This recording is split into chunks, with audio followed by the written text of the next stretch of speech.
Hello there, Commonwealth Realm here, together with Rogersbase. 2022 is shaping up to become probably the biggest Nintendo Switch year ever, and I don't want to waste any time because we have a very long lineup to go through. Just be sure to leave a like, subscribe to our channels, because 2022 is going to be packed with games, and we're starting in January with none other than Pokemon Legends Arceus, and I know you are very excited for this one, Roger. I mean, I grew up with Gen 4. Like, I love Sinnoh, I love that region, I have a lot of nostalgia for that region, and so yeah, getting that traditional remake in November, transitioning into this brand new sort of like demake remake into the past, but obviously they're doing something completely different, making it almost like a Monster Hunter game. I'm super excited. I loved the reveal of the Hisui and Voltorb, which is our first standalone grass electric type. I'm pumped for that, and yeah, overall I can't wait to stream it. I think Arceus is going to be great, and we are so close at this point. But Banjo-Kazooie will be dropping on Nintendo Switch Online Expansion Pass in January as well. I have waited so long for a port of Banjo-Kazooie on a Nintendo console. I know some people wanted Rare Replay, but honestly, it's like,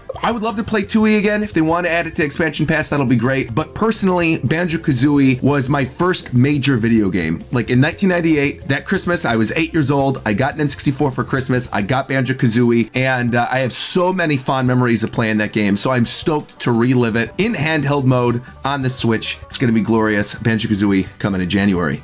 Yeah, the bear and the bird are back, and on a Nintendo system outside of Smash, because we had it as DLC there, but now it's also back on the Switch. It's probably going to release before Pokemon Legends Arceus, since Legends Arceus is January 28th, and obviously Legends Arceus is going to take all attention, the massive adventure. We don't know if it's fully open world yet. It has open world elements and design. We just don't know how the progression is going to be in the end. Pokemon Legends Arceus has not shown up in any Nintendo Directs throughout 2021, and I think, if anything, we're going to get another Pokemon Direct in January, and then followed by a proper Nintendo Direct in February. Like, I think February would be perfect, because then we can get some release months for games like Kirby and the Forgotten Land, Mario plus Rabbids Sparks of Hope, and so on. Now that you're talking about it like that, I do see that happening. I think we are not leaving January without some type of Direct, though, whether that is Pokemon Direct or a major Nintendo Direct. I do think news is going to come. We always get it, you know, January, February. Obviously, the results may vary, right? We don't always get a huge one, but I do think there is a lot of stuff they're looking to announce. Another thing I want to throw in here that's not on our games lineup list, but I just want to talk about it very briefly, because obviously we don't have any information, is you were talking about that February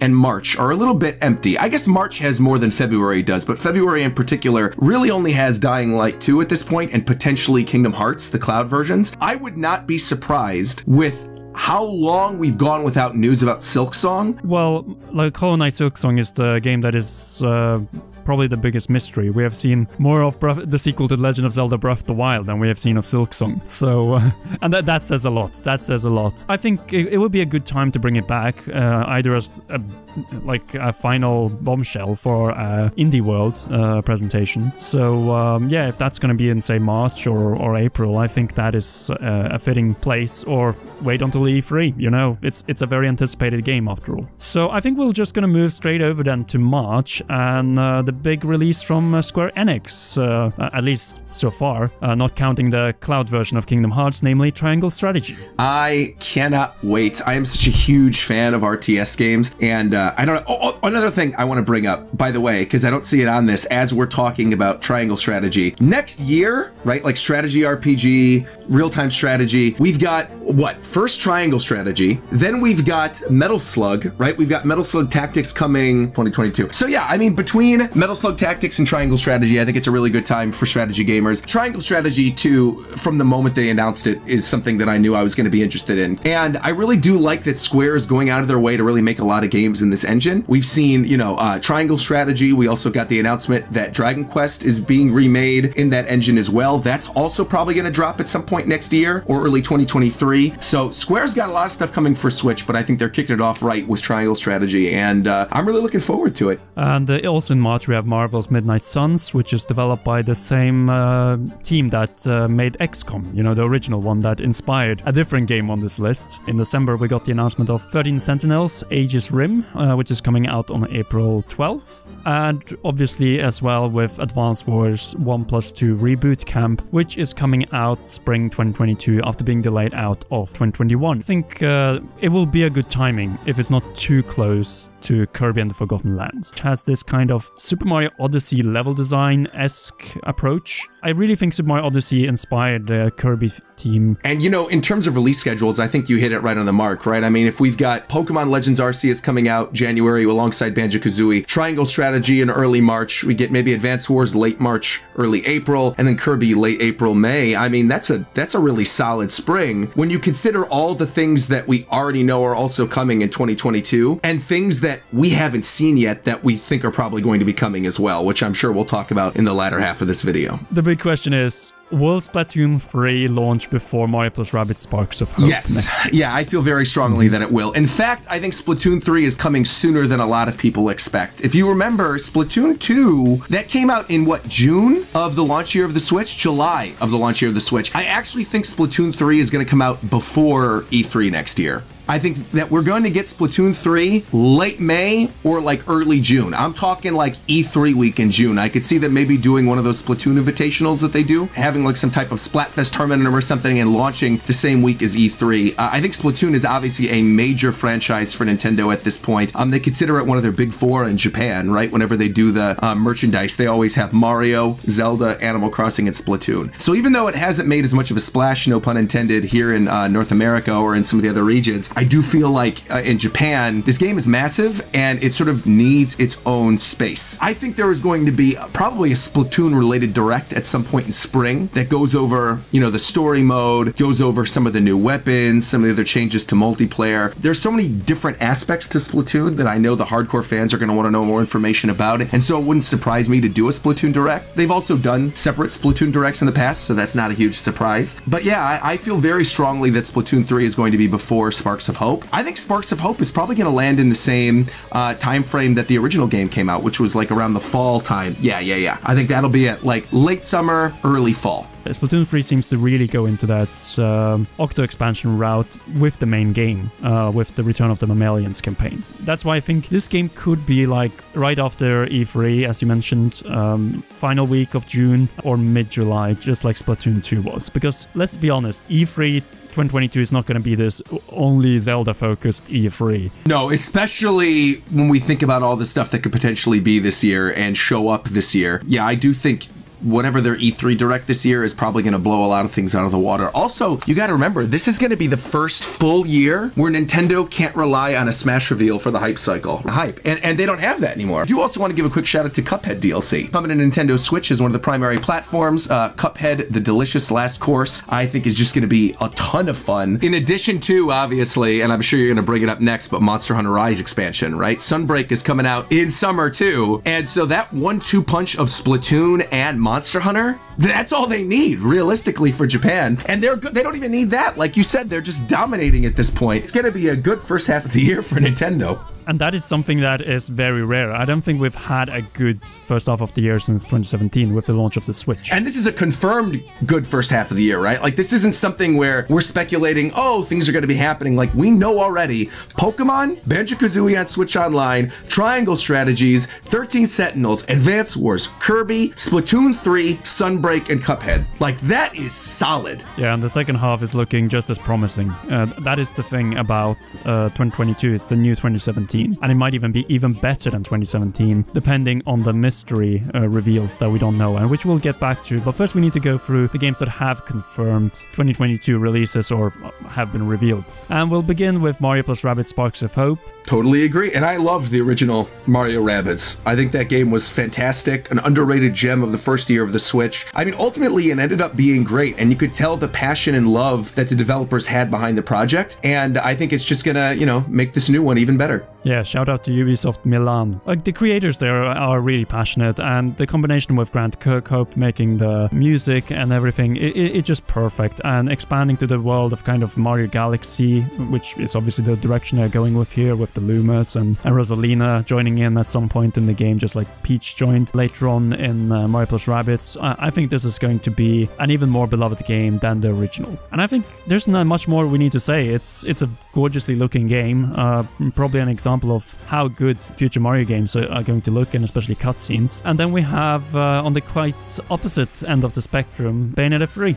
I think that's October, right? Like, I mean, that's their Halloween game. It has to be. If it's not their Halloween game, what are they doing? I mean, that's like the perfect time to do it, right? It's right before the holiday season, before you're gonna drop some of the big games that we're gonna be talking about. You know, before you're making that big push. It's for a hardcore demographic. You've got, like, you know, the witch aspect of Bayonetta. I mean, for them to not launch it alongside Halloween or right beforehand, I think would be a huge mistake. So that's my guess. Kamiya is ready to launch this game for a proper Halloween release. Just complete Bayonetta Trilogy. We already have the 2 first games on the Switch, and just bring the goods in October. That's the perfect window. You're not going to have much competition from other Nintendo games, since probably it's going to be at least a month away, or maybe even 2 from the sequel to Legend of Zelda Breath of the Wild. Most likely a month, since I probably guess that's going to be a month away. Most of us who are Nintendo YouTubers or talking about this unanimously agree that's their holiday game next year. And that's also a good suggestion for getting the first themed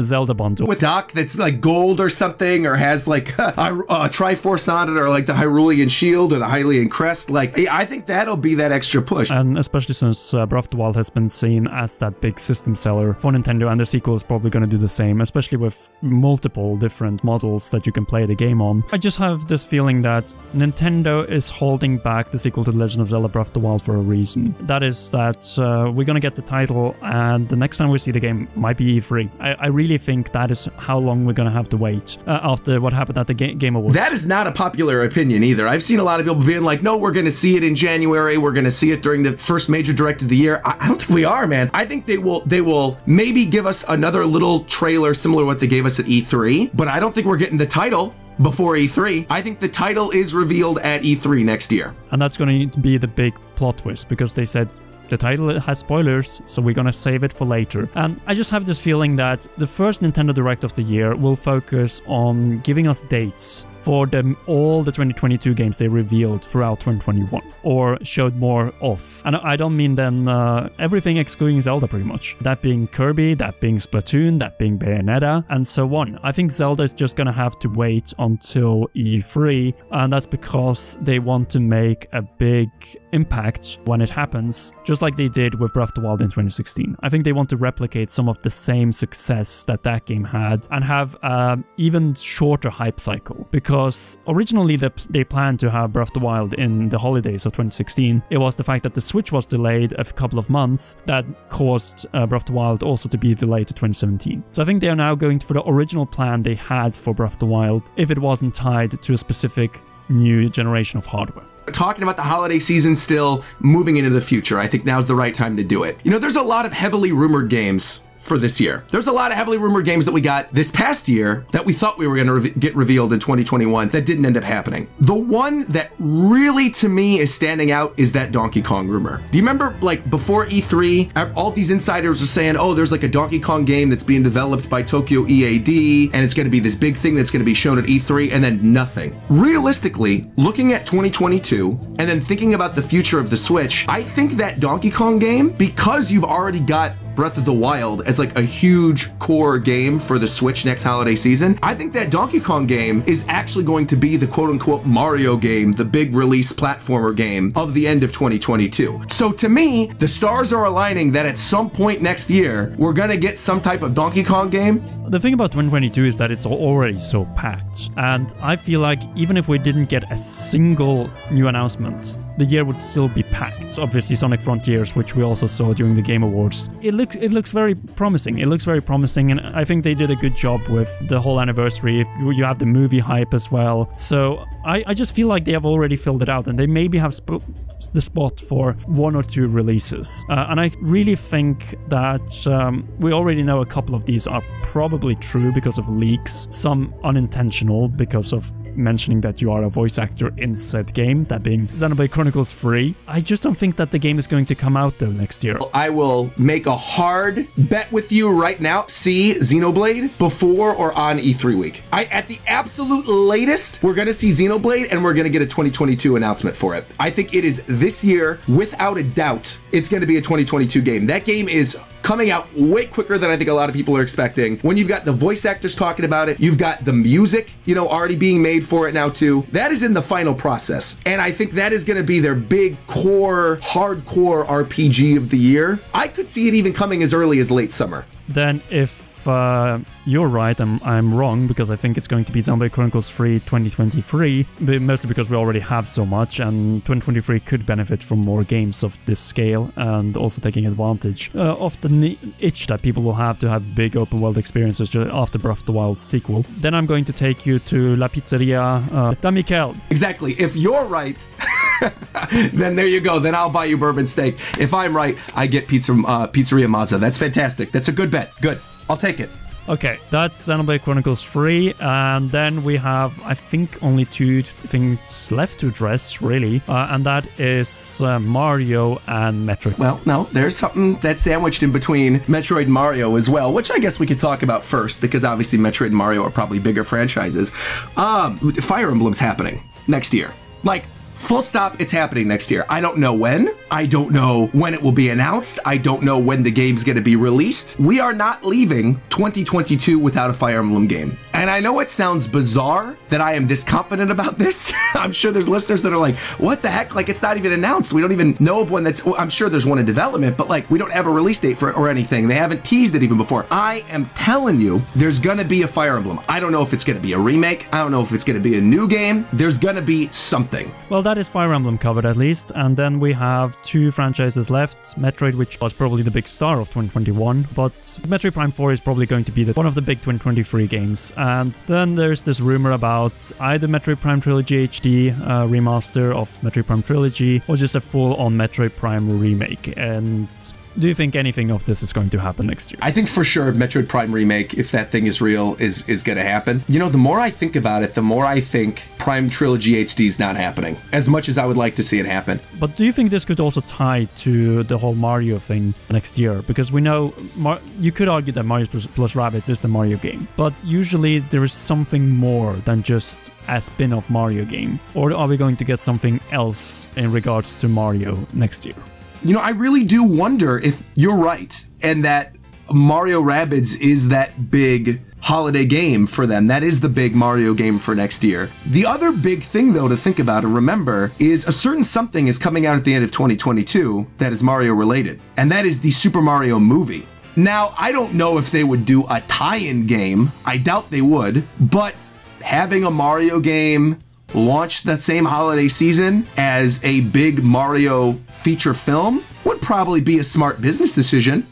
I think that would be a wise choice from Nintendo, and I think they'd want to look into that. And I think that's a big reason why I feel like Xenoblade's coming sooner than people think, why I think Fire Emblem's coming sooner than people think, because I really do think they want to carve out that holiday season for Zelda and Mario, most likely. And I think that sums up 2022. There is literally nothing else to talk about that we know about. It is just like 2017. It just lacks that reveal of that Xenoblade game, and we're there. Thank you so much, Rogersbase, for joining. And where can we find you? You can find me at Rogersbase everywhere, on YouTube, on Twitter, on Twitch, and on Instagram. And be sure to, of course, smash that like button, subscribe button to both of our channels, notification bell as well, so you don't miss anything of this absolutely crazy lineup that 2022 already has, and that's before any announcements. It's always a big shout out to all Commonwealth Realm patrons on patreon.com/commonrealm, and in particular to royal producer Charles Shash. Once again, a big thank you to Rogersbase for joining, and enjoy 2022. There's nothing else to say. This will be an amazing year for Nintendo Switch and for all kinds of Nintendo fans.